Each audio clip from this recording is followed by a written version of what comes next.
বিনিময় হোক, জীবনের বিনিময় হোক, আর লড়াইয়ের বিনিময় হোক, আজ থেকে আগামীতে বাংলাদেশে যেই সরকারি আসুক না কেন, তাদের থেকে আমরা আমাদের পঞ্চগড়ের প্রাপ্য এবং ন্যায্য অধিকারটুকু আদায় করে নিয়ে যাব।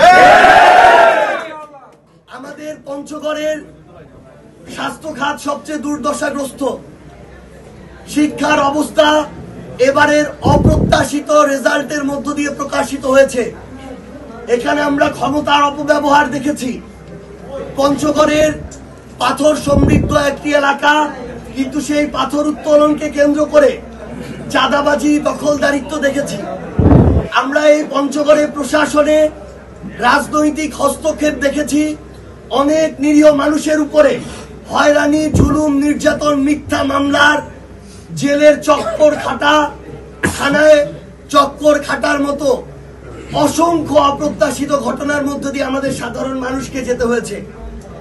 আমরা জাতীয় নাগরিক পার্টি এনসিপির পক্ষ থেকে আমি আমার পঞ্চগড়ের মানুষের কাছে এই ওয়াদাটি করতে চাই, পঞ্চগড়ের মানুষ যদি আমাদেরকে সহযোগিতা করে, সমর্থন করে, আমাদের জন্য দোয়া করে এবং আমরা একসাথে যদি এনসিপির পক্ষ থেকে পঞ্চগড় 1 আসনে আমরা জাতীয় সংসদে আগামীতে প্রতিনিধিত্ব করতে পারি, আমাদের এই পঞ্চগড়ে আমরা চাঁদাবাজি, দখলদারিত্ব, দুর্নীতি, ক্ষমতার অপব্যবহার সহ সকল ধরনের অপকর্মের কবর রচনা করব।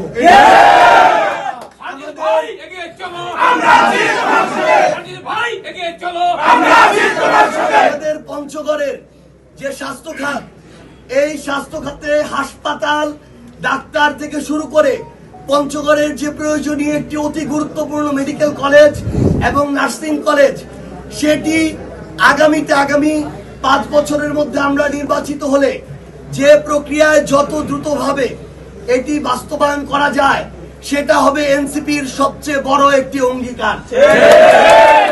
পঞ্চগড়ে শিক্ষাকে কিভাবে রাজনীতি থেকে আলাদা করা যায় এবং মানসম্মত শিক্ষা নিশ্চিত করা যায়, সেটা আমাদের অন্যতম একটি লড়াই হয়ে থাকবে।